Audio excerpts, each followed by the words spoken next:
313 unscripted. You know, we're going to talk about a lot of different things, but right off the bat, I want to make sure that you have the number to call in if you'd like to call in and chat with us, you know, about any of the things that we talk about. And that number again is 313-858-8858. All right, 313-858-8858. We have a number of special guests, Kimmy, that's going to be with us tonight. Oh, I'm excited. Super excited. Yeah. So that number again is let me give you that number. That's 857. Is that 859? Oh, 85. Did I? 8. You know what? I'm messing up already. It's 859. What is it again? 859-8858. All right. 313 area code. All right. So Kimmy, what are you doing these days? Please tell us. Well, to start, somebody is turning 29 tomorrow. Whoa. So that's something I'm doing, I suppose.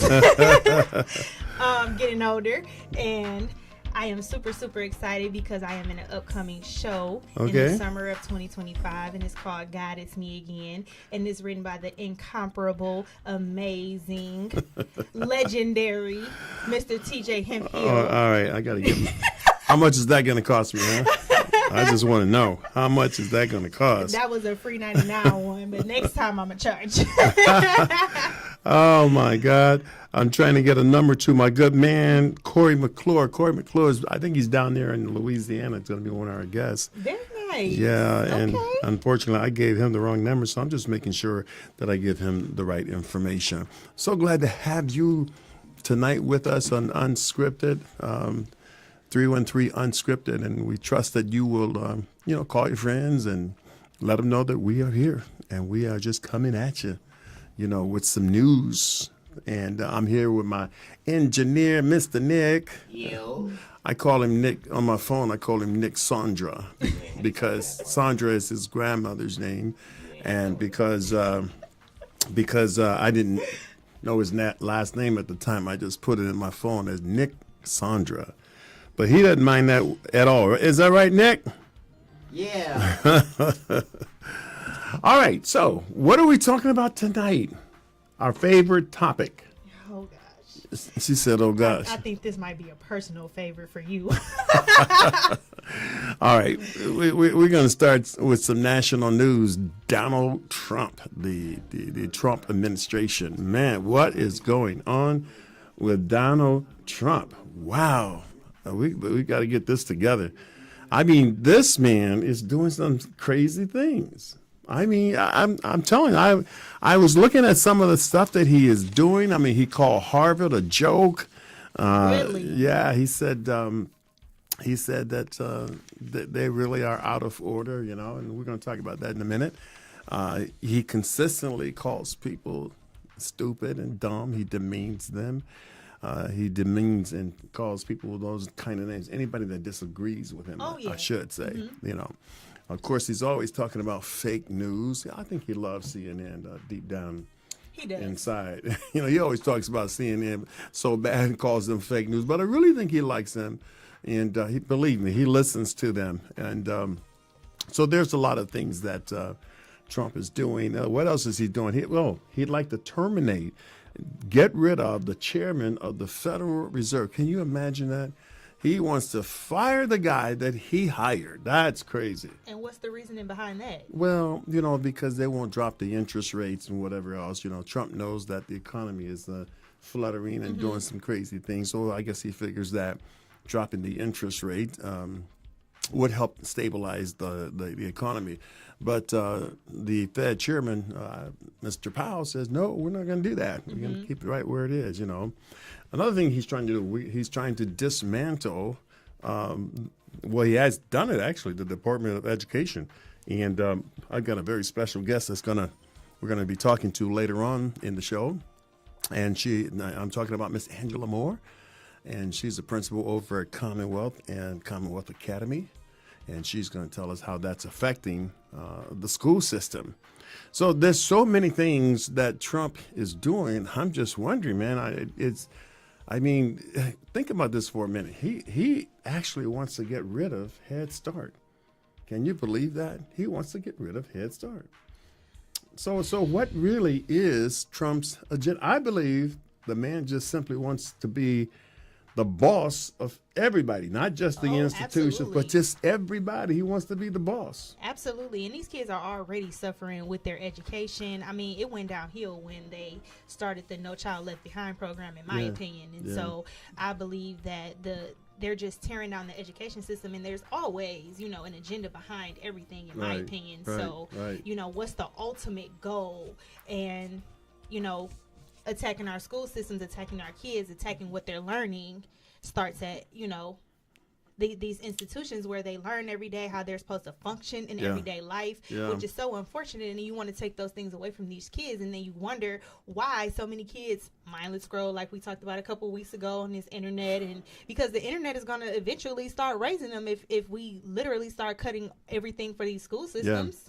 Well, the word in Washington on the streets is that Donald Trump is cutting all of these particular divisions and institutions and things like that for the sake of accumulating dollars for tax breaks for his billionaire friends. I'm not a billionaire, but I'm not even a millionaire. We're working on it, but right, coming soon. Right, but I just, I really am kind of. It makes me angry when I think about what he's doing and how it affects so many people. Now, I'm the kind of person I do believe that it is important to get rid of wasteful spending. Mm-hmm. But it's how he is doing it. I mean, just slashing, just going through it like a hot butter knife and just slashing everything, And that's the problem that most people have with it. He's coming after the arts.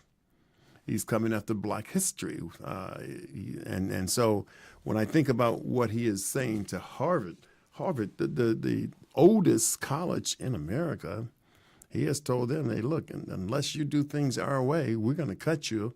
We're going to cut your funding. He actually froze over $2 billion already.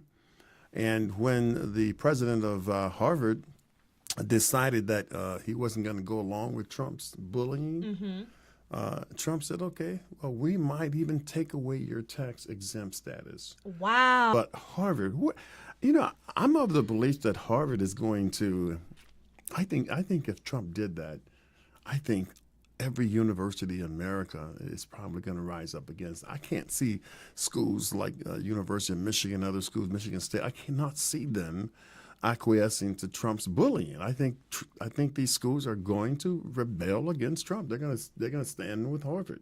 I would think so too, absolutely, because we need our funding for our children. I mean, it's already hard enough for kids to go to college now because it's so much money, and it's like then you want to cut the funding. It's absolutely ridiculous. I mean, and then my question is, do they not veto presidents anymore? Like, how is all these things being passed? Is there not a Congress? Do we not? I mean, I know like a large amount is Republican, but are you telling me there's no vetoes going on? Well, this is crazy. Here's the thing. It's not so much about the veto. It's the fact that Trump is controlling I hate to say it, but he's controlling the Supreme Court. You see, you've got the Republicans who run the House. They won the House, and so they have the majority there. They won the Senate, so they got the majority there. And then the Supreme Court, it's a 9-5. I believe it's a 9-4 majority there. Not 9-4, 5-4, 5-4 majority in the Supreme Court. And everybody knows that the Supreme Court is not supposed to be partial to any particular party, but we all know that there are 5 Republicans and essentially 5 Democrats. So Trump is kind of like he's got the upper hand in all of the divisions of government. So that's the problem that we have, and I'm not so sure how this is all going to turn out. As a matter of fact, I heard that Ford and other companies are going to be raising the prices on cars in the next few months. That's tragic. That's tragic. And we already can't afford the things out here now. And isn't he supposed to be bringing in a bunch of more automotive companies? So he say he said a lot of things during the campaign that he was going to do, but he has not done them. And the country is reeling as a result of that. And the stock market was down again today, over 500 points. So, Wow. so it's a very volatile market today. Today it's very volatile. So I'm concerned about all of that, and I'm sure that you guys out there are concerned as well. What can you do? If you want to call in and tell us what we can do, as citizens of the United States, again, the number is 313-859-8858. So, when I think about Detroit on another subject, our city is making some waves. I read recently, that Detroit is on the list of good places to live. I do that mindless scrolling thing, unfortunately. However, I have saw a lot of videos where people from other countries, they have come to visit the United States, and some of them have said that Detroit is one of the best places they've ever been to. Yeah. One of the main things that I hear is they love our food, especially, we'll always be legendary for our Coney Islands. So, it's nothing like those Conies, but they love the food, they love the culture. I'm not a big Coney Island person, though. I'm not either, but that's because we're from here. So they don't have that elsewhere. They don't have that.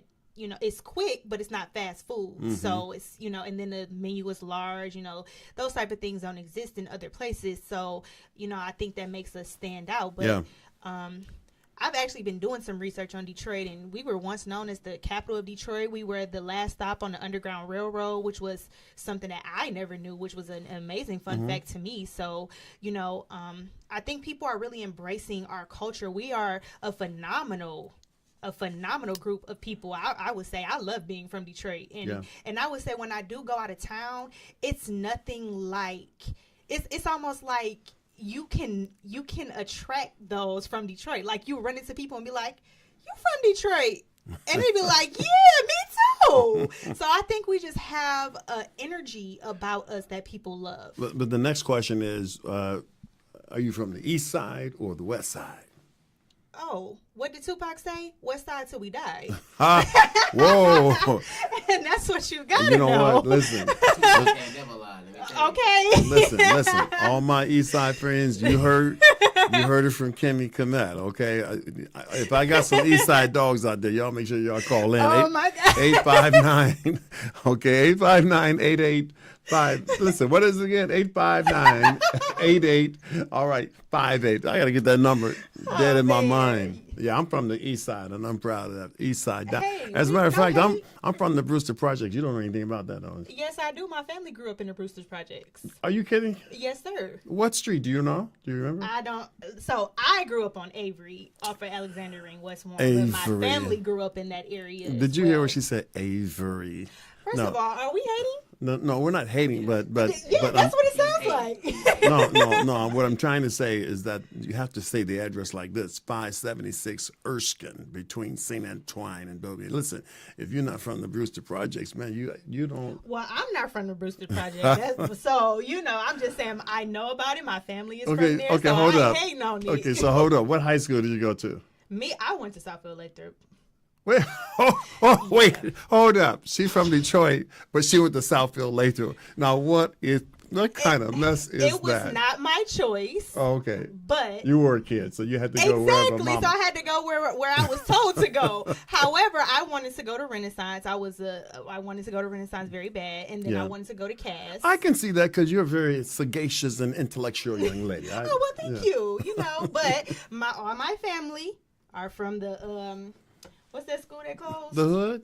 No, what's the school that closed? The high school. The high school? That start with a C. C. Cooley?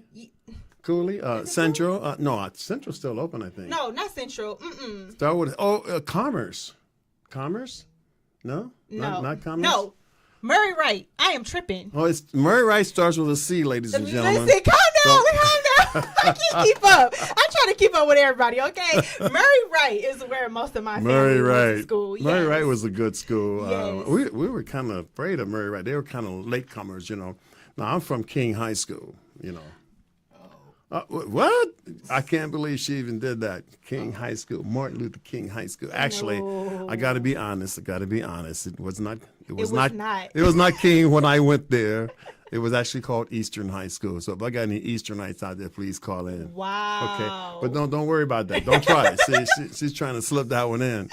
But it's okay because I'm proud. You know, Lincoln Elementary, Grizzly Junior High, and Eastern High School, Wayne State University, Detroit. Oh, love that for you. Hey, you know what? I just read that we just had the first increase in population since 1957. Wow. Over 2,000 new residents in the city of Detroit. Now, that is phenomenal because, you know, our city was in decline in terms of population. And we just had the first increase in population. Wow. And, you know, that's amazing because I did just see that they're building a huge park. What is it, 22 acres or something that I saw that's going to be down by the Riverwalk? So that's going to be amazing. Yeah. It's I saw some of the layout and the things that they have coming. Boy, kids are going to absolutely love it. Love it. They're going to absolutely love it, man. I tell you, there's so much stuff going on. We've got some great events coming up in the city of Detroit, you know, especially for the summer. There are all kinds of concerts and plays. It seems like the play market is coming back. I would hope so. It's coming back. Now, Jakari's Johnson just left here with his play. He had a play in February. I'm sorry, March, and he had a play in April, and he got a play in May, and he got a play in, and he got a play in, and he got. Well, excuse me. I'm sorry. I'm sorry. He's from California, but you all get the message, don't you? We have some great playwrights right here in the city of Detroit. Y'all need to speak up. Y'all need to stand out and get your plays in these theaters, the Music Hall, the Fisher Theater. You know, we can't Absolutely. I'm not against people from the outside coming in doing shows, but we got to make sure that folks that are here get the opportunity to put those plays on. Absolutely. You know, so a lot of cool things going on. You know, good music is coming around too, man. We got some great music. As a matter of fact, one of my guests, Corey McClure, is going to be calling in shortly. Corey McClure is on tour with is it the Gap Band? No, Zap. It's Zap. Zap He's on. Rogers. He is on tour with Zap, and he's always talking about the guys and also there are some other artists too that he's going to be telling us about. So we're going to make sure that we get him on and let him talk about the tour game. You know, so. But anyway, we got so many things going on. So, Kim, as far as music is concerned, you know, I don't know. There's a tour that's coming up.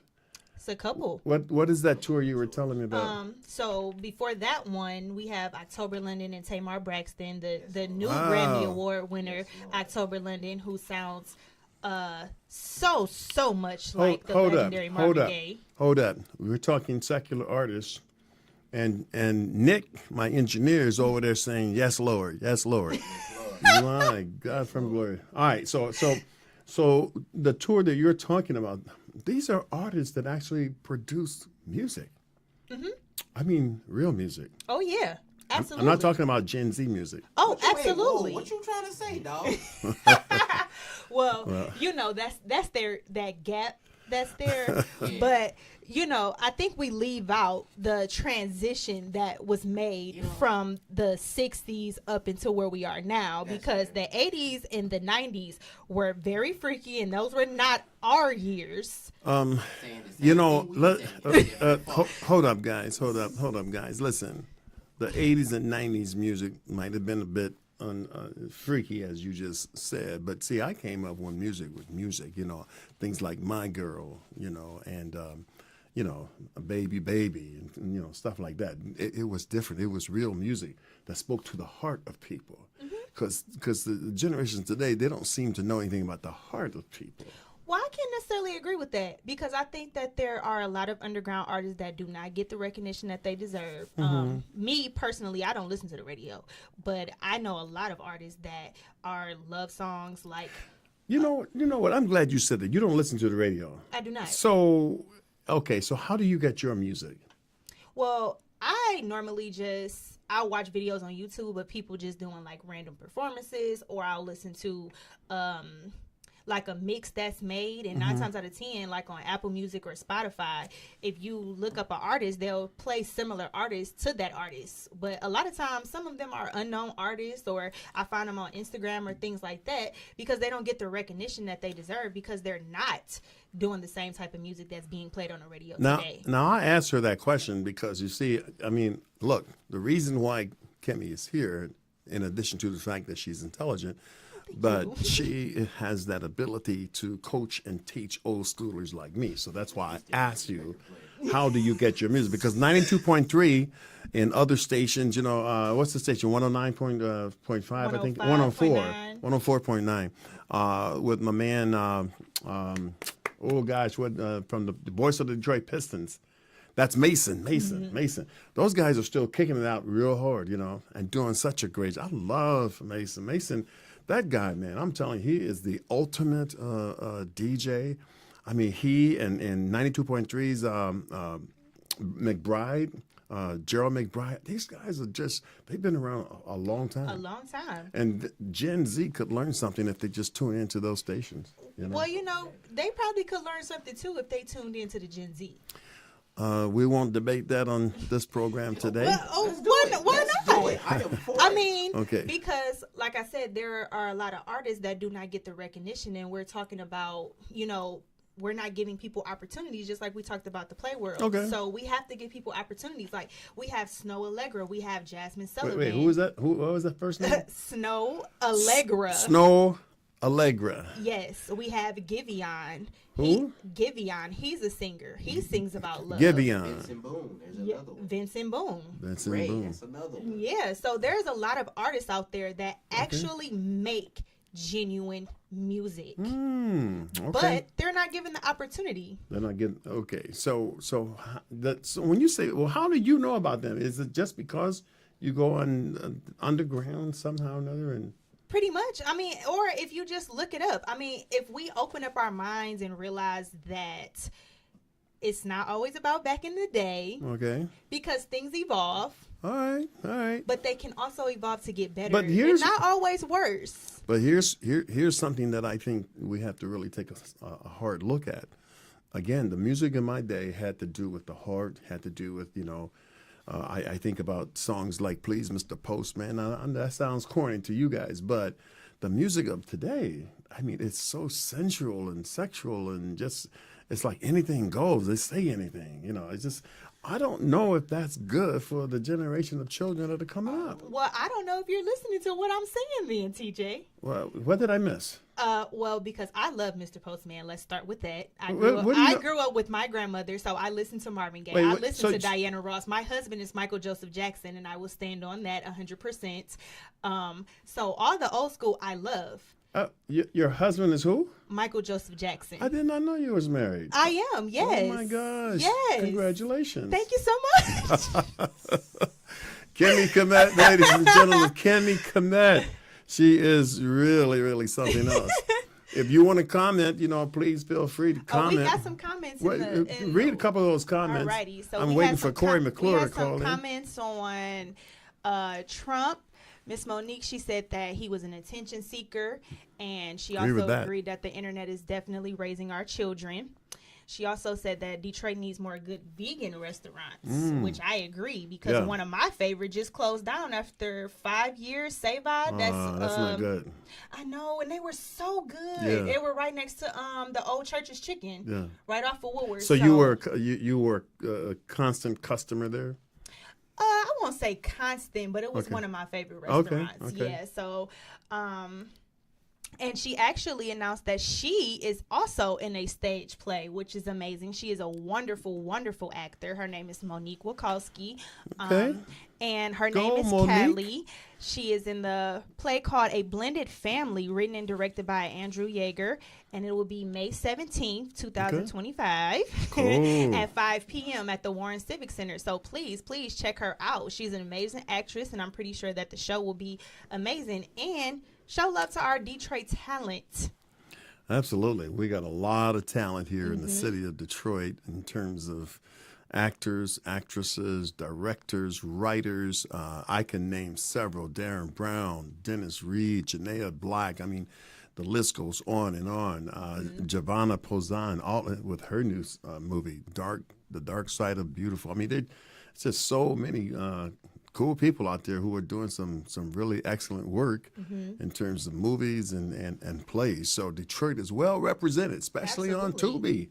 Tubi is being taken over by Detroit filmmakers, So, but that's good. That's good. I'm happy about it. So, any more comments? Do you want to read a couple more, or are we good? We're good for now. Okay, okay. All right, we're still waiting for Mr. Corey McClure. I'm not sure. Corey might have gotten called away. He told me that just in case he gets called away, I told him, I said, look, we understand. So, but anyway, a lot of crazy and good things happening in the city of Detroit. Hey, by the way, the Detroit Pistons, they are in the playoffs. Oh my gosh. They are in the playoffs this coming, Saturday.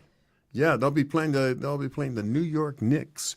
This is the first playoff game for the Pistons in years. I think it was 2018 last time we was in the playoffs. Yeah, I think Nick was playing for them at that time. No. Nick Saunders was playing for the Detroit Pistons, ladies and gentlemen. I was not, matter of fact. What I heard is what the NBA is saying, previous basketball players, that they feel like they're actually getting back to that bad boy attitude. Remember, we were known as the bad boys. Yeah. The Chauncey Billups, the Rip Hamilton, right. Ben Wallace. Oh, love Ben Wallace. But yes, so I think that's amazing, and I do see that happening. I see that coming back, and that's amazing because our Detroit sports were literally going downhill. So it's amazing to see the Lions coming back, the Pistons coming back, the Red Wings are coming back. They had I think they won their last 2 games. Wow. See? Yeah. See? So, I think that we are really coming back. I'm surprised that you even know anything about the Detroit Red Wings, but because so many, I'm just saying, there's a lot of black people, we don't get into hockey so much. But something, my son, one of my twin boys, he is so into hockey, it isn't funny. Every time I turn around, he's got a post on Facebook or some other platform showing himself at the hockey game. I'm not going to lie. I want to go to a hockey game. So you've never been? No. I just want to go to see him fight, though. That's crazy. Let me tell you something. When you go and see a hockey game, first of all, 2 things you will recognize right off the bat. Number 1, it's faster than any game out there. It's faster than football. It's faster than basketball, okay? It's faster than baseball. Number 2, it's rough. It's very rough. Oh, yeah. Because at those speeds and with those steel skates on their feet, oh, my God, hockey is crazy. I mean, I couldn't be a hockey player, that's for sure. Me either. I played a little football until they broke my collarbone. After that, I said, nope, I'm done. Oh, that's it. Did that happen when Ed said, TJ, didn't you play for the Pistons? Actually, I did play for the Pistons, Really? Yeah, I played 4 years. So you didn't know that? When was this? I played for the Pistons for 4 years. What year? I didn't play basketball. I was the arena organist. Oh. It's okay, ladies and gentlemen. Oh, my goodness. But it's a true story. Okay. It's a true story. I was the arena organist. That's cool, though. I had a frat brother who invited me to come in and play the organ because the Pistons organist had quit. And he asked me to come in and say, hey, man, I think I can get you this job, And I said, okay, cool. So I went down there, played the Star Spangled Banner, and next thing I knew, I was the arena organist. And then I started playing Benny and the Jets. And so anytime you hear these organists in the NBA games playing Benny and the Jets, it's because I started that trend, As a matter of fact, Kareem Abdul-Jabbar wrote about me. Yeah, he said he loved to come to Detroit because he loved to hear the organist play Benny and the Jet. He didn't mention my name, but that's okay. And, he was still talking about me. I'm just letting you all know. That's you never know these fun facts about people until you ask questions. Yeah. Sports Center in the morning. Yeah. So a lot of great things happening on the sports world. The football draft is coming up in a week or so. Oh my God, I'm so excited. And, I'm so excited. Game 3 of the Pistons. So excited. Well, you know what? Listen, we that's going to be a big thing because I think about how we had draft day here in the city of Detroit a couple of years ago, and man, that was huge. Oh, it was huge. I worked it, and it was, whew. Yeah. I did not want to be down there. All right. I DJed at a bar for it. Really? Yeah, I was down there DJing at a bar. Okay. Well, that sounds like you, Nick. Yes, DJing at the bar. That was Nick Sandra down there. All right, Nick. No, I'm just playing with you, man. You're a good man, sir. But Detroit is coming back, and Detroit, I tell you, if you've been away from Detroit for a number of years, you come back, you would probably not know where you are. You'll think you're somewhere out west or in some other city, but you wouldn't think Detroit. Detroit has done some big things. My brother said that the last time he visited, he lived in Texas now, but he's from Detroit, but he hadn't seen it in years. And when he went downtown, he was just absolutely amazed that, you know, the difference is like, this is not where I grew up. Well, listen, I got another special guest. I'm assuming that Corey McClure couldn't make it in and or couldn't call in, but I got a guest that's going to be calling in. And her name is Carol Teagarden, and Carol Teagarden is a playwright, and she's got a play that's coming to the city. It's going to be playing. In fact, I think it already opened, and it's called Strawberry. So, that's an interesting piece. I saw it a couple of years ago. So did I. Yeah, did you really? Yes, very good. And a very good friend of mine is actually in it, Aaron Tolan. So I plan on going to go see it. I'm super excited about it. It was very good when I saw it. Okay. Wow. Well, it certainly is going to be playing. And so, Carol, if you're listening, you can certainly call us now and tell us about your show, Strawberry. That's coming. It's already open, but it's coming this coming week. I think they're playing for the next couple of weeks or so. Okay. And so that should be something that people might be interested in. It's actually the Kwame Kilpatrick story. Mm-hmm. So get a little information there and enjoy that particular show. We're just waiting for them to call in. I'm not sure if we're having technical problems in terms of why our callers are not coming in, but we're going to continue on. And Mr. Nick, if you'll just entertain us with a little bit of that music while we take a 15-second break. Here, my man, do that for us, please. All right.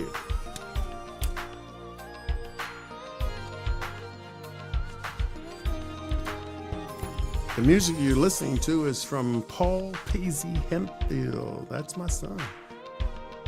He's got a good piece coming out. He's doing what kind of piece? Oh, what do you mean? What kind of piece? Music. Okay. Yeah. We needed clarity. We was just asking questions. We're talking music. Okay. We need a genre, though. She said, what kind of piece? Music. Yeah. Hey, he could have been doing a play too. Let's not act like Paul hasn't been in the play world. No, he's not a playwright. He's not a playwright, but he's doing some good stuff, you know. No, he's a producer. He's a producer, Very and nice. I think that he is going to go very, very far. Getting back to the Trump stuff, and I didn't want to forget this item, but getting back to what was going on with Trump and these tariffs and whatever else, a new analysis from Goldman Sachs revealed that Donald Trump's disastrous policies could cost the United States about $90 billion in lost tourism and export revenue. So when you look at some of these countries, in the UK, for example, 14% down in tourism. The UK, 27%. Ireland, 28%. Germany, 34%. And Denmark, not to mention a 70% drop in Canadian flight reservations for the summer seasons. So normally a lot of Canadians will come down to the United States and visit our golf courses and things like that. But Canadians want no parts of the United States. None whatsoever. Well, would you? I mean, after when somebody tells you we want to annex your country and make it a state, you know, that's a kind of a slap in the face. Well, you know what's interesting is I've also been noticing and seeing that a lot of people from the United States have actually been moving out to other countries. Like Thailand is very prevalent right now. Asia is very prevalent right now. So, you know, I think people are ready to go to another place. Okay. Well, you know what? People are thinking about moving. I've had a lot of people even talking about, a lot of blacks talking about they want to move out of the country. Mm-hmm. So we may have a caller coming in soon here. I have to make sure that speaker's up over there. And so let's make sure it's on. There we go. It is on. Do we have a caller there? Alrighty, caller, who are we talking to? Not yet. Not connected. Okay. All right. We are having some problems. We'll work these problems out in the days to come. We just have a lot of things that we are trying to do. And as we open up this program, 313 Unscripted. Okay. We're going to see if we can get the caller in. Let's see if we got a caller. Caller, are you there?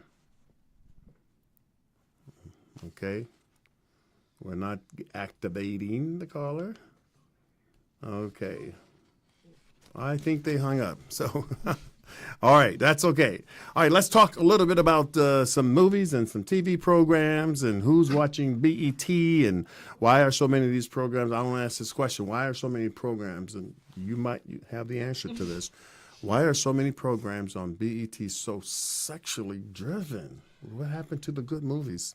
I'm not saying that some of these movies are not good, but why are they so heavily sexually driven? I blame Tyler Perry. Oh. I'm so sorry. What do you think? Do you think that's good though for? Absolutely not. Okay. Absolutely not. I mean, but let me ask you this question. He wouldn't. Do you think he would put it out there if people weren't watching it? I mean, there must be a ton of people watching it.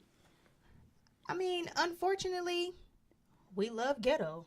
I mean, so, it's entertainment. So you're saying the quiet part out loud. Absolutely. Yeah. And I'll always do that. Mm. No, it's unfortunate because we shun the things where we can learn things, get educated, elevate ourselves mentally, physically, emotionally. And then we drown ourselves in these ridiculous, and I mean ridiculous, things that we call entertainment. I mean, his new show on Netflix is absolutely disgusting. It's probably one of the worst things I've ever seen in my life.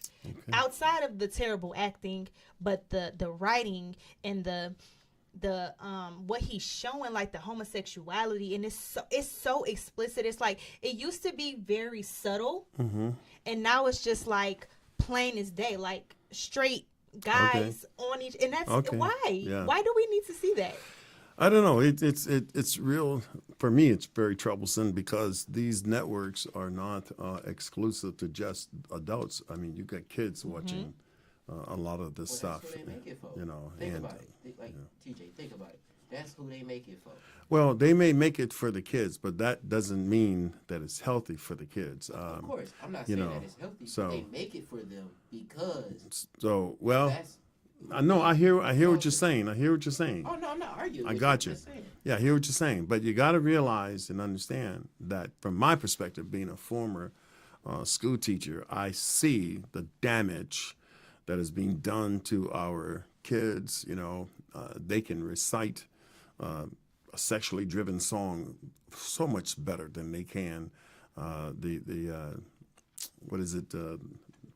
7 years ago, Gettysburg Address and things like that. So I think it's damaging. I think it's damaging to the point where they're missing out on education. And that's the thing, because this music and these movies, they're not going to help children find good jobs. It's not going to happen. I'm just being realistic. So I understand why they're doing it, but somebody needs to stand up, because it's unfortunately hurting our young people. Absolutely.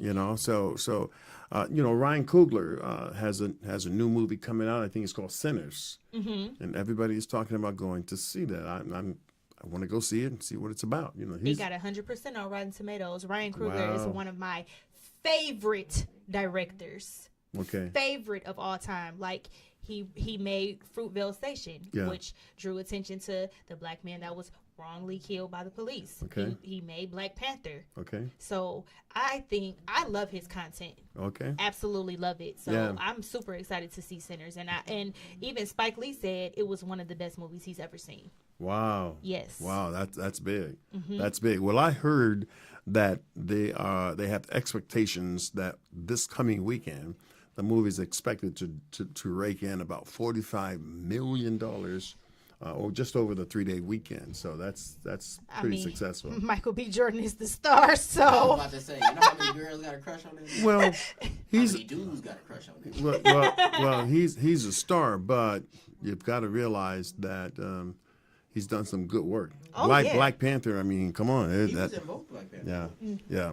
So that's happening, and we are still trying to get one of our guests to come on board.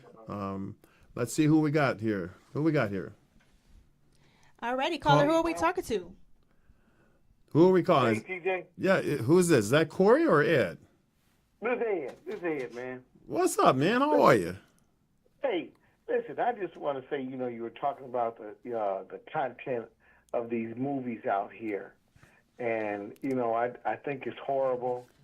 You can express, love in so many different ways than actually showing the act.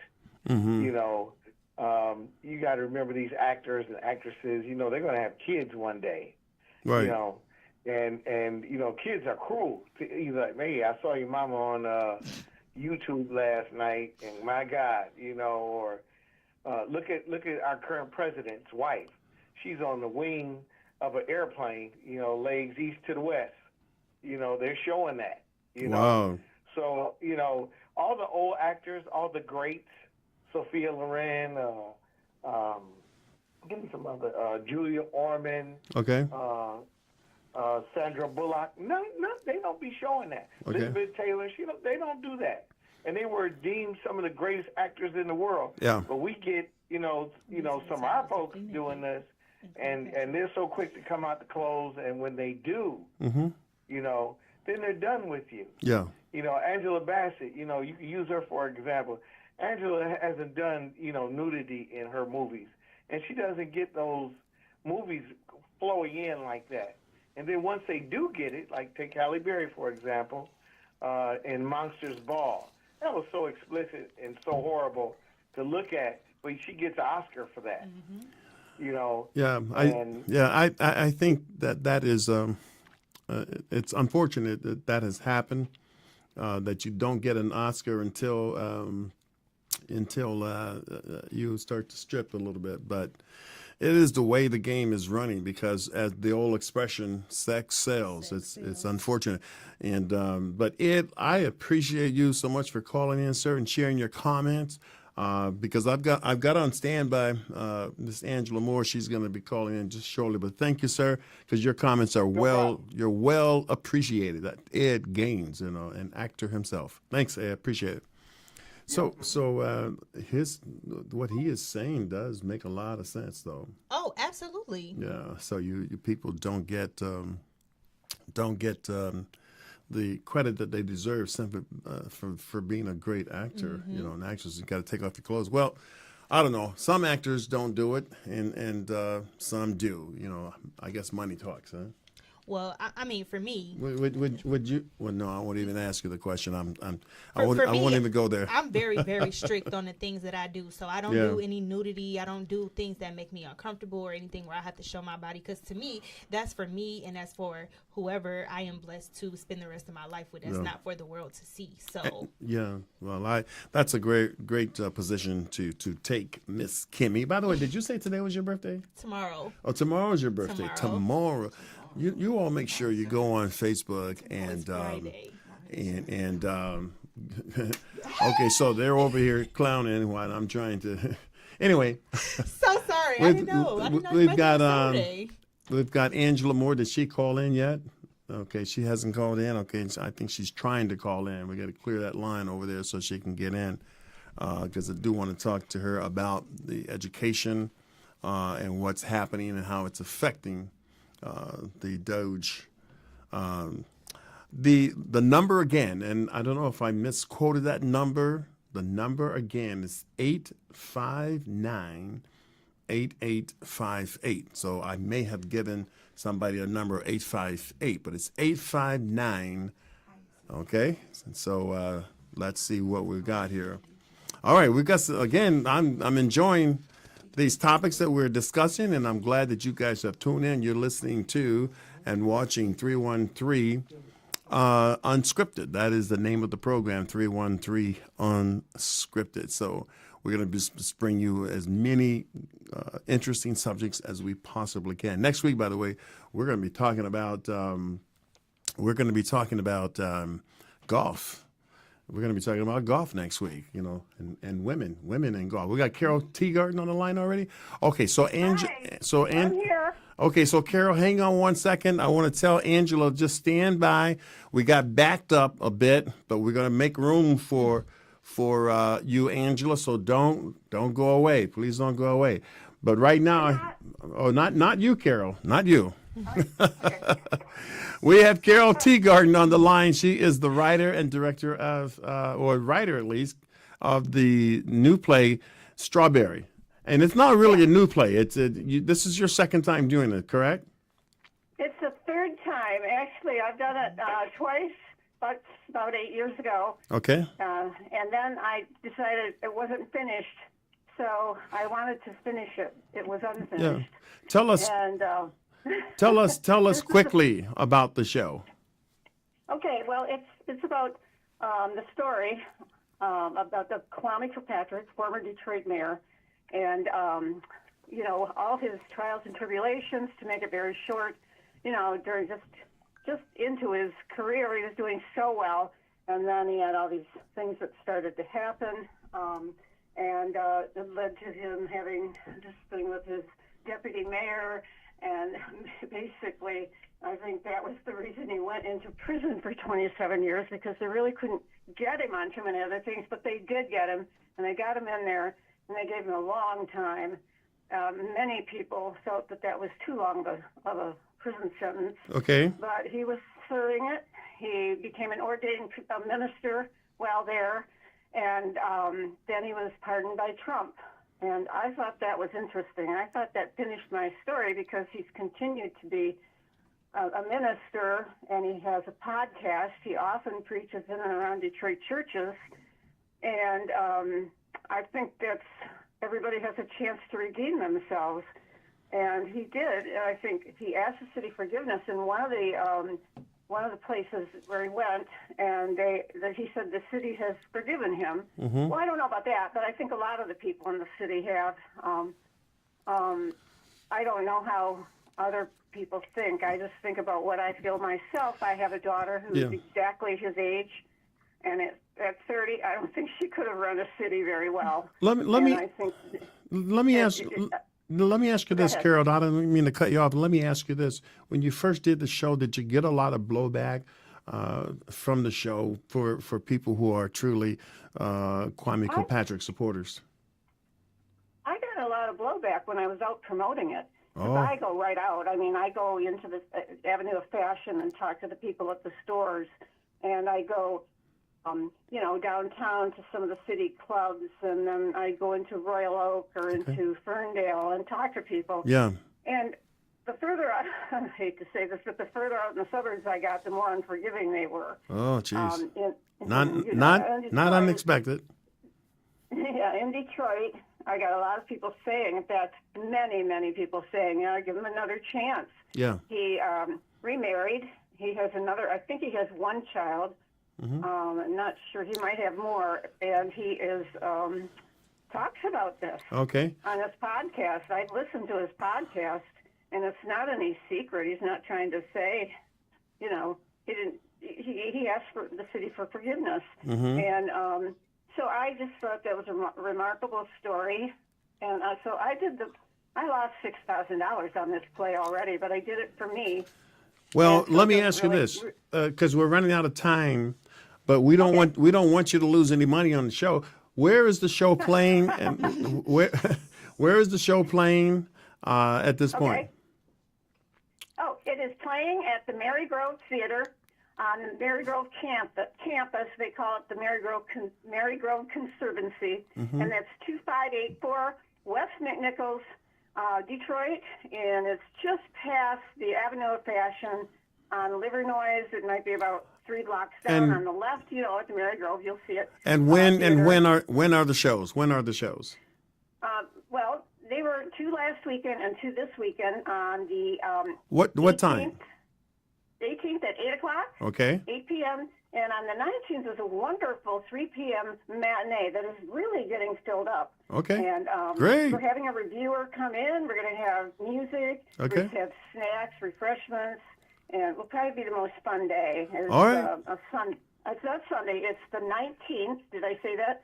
The 19th at 3 p.m. Okay. That's a Saturday matinee. All right. Well, ladies and gentlemen, you have heard it from the founder, the director, the playwright, Miss Carol Teagard. The play is No, called. I'm not the director. Oops. Okay. I'm just the producer. You're I'm the just one you're the supposedly producer. that has- You're, That's but the money. but you're the writer, aren't you? Aren't you the writer? Oh yeah, I wrote it. Okay. I wrote a book. All right, I wrote so- a movie. all right. A movie, and some people are interested in that, but All I right. don't want to do anything with it. They can just have it. All right, written and produced by Carol Teagard. That's playing this coming weekend at Mary Yes. Grove. Check it out, ladies and gentlemen. Thank you so much, Carol. We appreciate you, and hopefully we'll pack it out. Okay. Okay, we're on Eventbrite, so that's good. Great. Eventbrite.com. Okay. Thank you so much. For everything you've done, really. Absolutely, absolutely. You're welcome. So, ladies and gentlemen, you heard it. You can get your tickets for Strawberry at eventbrite.com. And we certainly did have a mix-up with the phone number with some of our guests. And so that's why we're kind of running behind. Hope you'll forgive us for that. We'll certainly get it all straightened out as we continue with 313 Unscripted.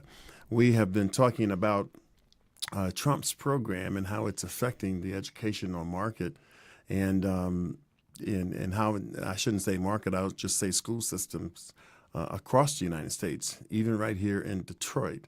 And so I'm trying to reach out to Angela Moore, who's the principal at Commonwealth Community Development Academy. So can ask her if she wouldn't mind try calling in one more time, 313-859-859, and that's 55, what is it, 859? Yeah, there it is. 8858. Okay. I'm going to have to put that, we're going to have to put that underneath the camera. That might be a better place to put it, so this old fella here can get it straight, okay? All right. But she had been trying to call in, and I have to apologize to you, Ms. Moore. I hope we can get you on before we get out of here today. This has been so interesting, and I'm always so excited when I'm here with my sidekick, Miss Kimmy Komet, Oh, thank you. I'm always excited too. and my engineer over there, the fabulous Mr. Nick Sondra, and that's really not his last name, but that's what I call him. And I'm going to ask him not to call me dog so that he can understand that he need to respect his elders. No, he's good. He's good to go. He's good to go. All right, so we still couldn't get Miss Moore on the line. She commented and said she was trying to call. She was trying to call. Okay, and I'm not sure why that number isn't working. I'm not sure why it's not working. Detroit, we love you. We appreciate you so much, and she is still saying that she can't get through. I'm not even understanding why that is happening. Again, if you'll try, we still got another 5 minutes, so we're going to try to get her in here because her voice is very, very important. Let me see if I can just myself give her a call and see if I can get her on the air here, because that is important. She has an important voice. I'm telling you. So let's see if I can get her on here. Okay, so the call is being forwarded. She's okay. probably calling. She's probably trying to call in. Yeah. Okay. Okay. Okay. I believe we got Miss Angela. I think we got her on the line. Turn the volume down in the background. So turn the volume down in the background. And so, do we have you, Miss Moore? Are you there? Yes. Oh. Good evening. All right. I am. Good old-fashioned landline will do it. It'll do it every time, won't it? Of course, these young upstarts that I'm with, they don't know anything about landlines, Okay. Listen, I do too. ladies and gentlemen, let me tell you about let me tell you about Mrs. Angela Moore. She is a principal over at Commonwealth Community Development Academy, which was founded by her father, the late Reverend Dr. Culligan Hill. And I was a former teacher there. I taught there for 12, 13 years or so. But I'm telling you, I love this woman. She has done such an incredible job with the children at Commonwealth. And I wanted you guys to know about Commonwealth. And Mrs. Moore, I want to hear your views about Trump, what it's doing to the school system, and then tell us about Commonwealth. You know, there are some parents out there that may want to bring their children there. Indeed, and good evening, everyone. Commonwealth is a charter school northeast side of Detroit. East side? Yes, yes, and we are in our 29th school year. Wow. 29. So Amazing. we don't discriminate on the children we take, and we meet them where they are and work hard to help them raise their academic performance levels, of which TJ was a very instrumental person in doing that and exposing children to higher levels of expectations academically and otherwise. Socially. Thank you. Yes. So my view on the position that all schools are currently facing due to the decisions of the person running the White House right now is that our children stand to lose a lot when it comes to the tutoring services that they receive. Just like I said, we meet children where they are to try to raise their performance levels. And without being able to have tutors during the school day to work with the children, because not every child can go to after-school programs. Right. We do have those, but, you know, we try to find creative ways to work with the children. We cooperatively group them and try to, reduce the class size to service the students and get those performance levels to where they need to be so that they can compete. Right. But losing those programs, if this plan comes to fruition and trickles all the way down, it would mean that these children would continue to suffer without having the benefit of the added services or the programs like Success for All that we use to work with them on their reading. So I was just going to ask you about that program, Success for All. We call it SFA, of which it's a reading program. So are you saying that particular program, which was so vital to children learning how to read, you're saying that that's one of the programs that could be eliminated? I'm not saying that the program would be eliminated. It could be eliminated in each school district if it becomes unaffordable. A lot of the components of the program are funded through Title I. Okay. So, it's not just the reading program, but then the additional tutoring services, the phonemic awareness programs, the digital resources. So a lot of tools and resources would be lost because of the funding required. Wow. I enjoyed my time at Commonwealth. I'll never forget the last day that I was there. It was right after COVID was still kind of going on. And the first day of class, this was in September, I think, of 22, I think it was. In any event, I had to put on the mask, and I'm standing in front of the children. They had the shields on the desk and whatever else. And I'm trying to teach, and everything's fogging up and whatever. And I couldn't sit down, I was kind of getting old, so I could feel the joint, kind of talking to me, and I wanted to sit down, but you can't really teach sitting down, And I finally made up my mind that it was time to leave. So I walked into Mrs. Moore that day, and I said, Mrs. Moore, I'm done. I can't do it. And something, let me tell you what happened to me. I went to the lunchroom where there are two beautiful ladies there who have always taken care of me, Lisa and what's her name? Come on, give it to me. Quinn and McDuffie. And McDuffie, yes, McDuffie. And two of my very, very favorite people there at Commonwealth because they love the children so much. But anyway, I told them what was happening. I told them I was leaving. And do you know, I stood there and cried like a baby. I said, oh my God, what? You know, it's just something that because you think about all the years you spent and all the children that you helped raise. You have to remember, people don't understand this, and Ms. Moore, I know you do, but think about it. So many children they spend more time with their teachers than they do with their parents.